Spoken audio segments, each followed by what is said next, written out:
Lorry, car ಹಾಗೂ bike ನಡುವೆ ಅಪಘಾತ ಸಂಭವಿಸಿ 4 ಬಾಲಕರು ಸಾವನ್ನಪ್ಪಿರುವ ಘಟನೆ ಚಾಮರಾಜನಗರದ ಗಾಳಿಪುರ ಬೈಪಾಸ್ನಲ್ಲಿ ನಡೆದಿದೆ.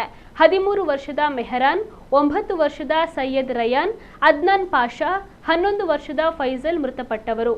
ಬೈಕ್ನಲ್ಲಿ ಸಾಗುತ್ತಿದ್ದ 4 ಬಾಲಕರು ಹೈವೇಯಲ್ಲಿ ವೇಗವಾಗಿ ಬರ್ತಾ ಇದ್ದ ಲಾರಿಗೆ ಡಿಕ್ಕಿ ಹೊಡೆದಿದ್ದಾರೆ. ಇದೇ ವೇಳೆ ಬೈಕ್ ಹಿಂದೆ ಇದ್ದ ಕಾರು ಕೂಡ ಲಾರಿಗೆ ಡಿಕ್ಕಿ ಹೊಡೆದಿದೆ. ಪರಿಣಾಮ ಈ ದುರಂತ ಸಂಭವಿಸಿದೆ. ಮೆಹರಾನ್ ಸ್ಥಳದಲ್ಲೇ ಪ್ರಾಣ ಬಿಟ್ಟಿದ್ದು, ಉಳಿದ ಬಾಲಕರು ಆಸ್ಪತ್ರೆಯಲ್ಲಿ ಚಿಕಿತ್ಸೆ ಫಲಿಸದೆ ಸಾವನ್ನಪ್ಪಿದ್ದಾರೆ.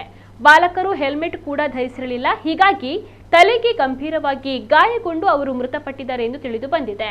ಕಾರಿನ ಚಾಲಕ ಶ್ರೀಕಾಂತ್ ಹಾಗೂ ಮಣಿಕಾಂತ್ ಎಂಬವರಿಗೆ ಗಾಯಗಳಾಗಿದ್ದು, ಅವರಿಗೆ ಆಸ್ಪತ್ರೆಯಲ್ಲಿ ಚಿಕಿತ್ಸೆಯನ್ನು ನೀಡಲಾಗ್ತಾ ಇದೆ.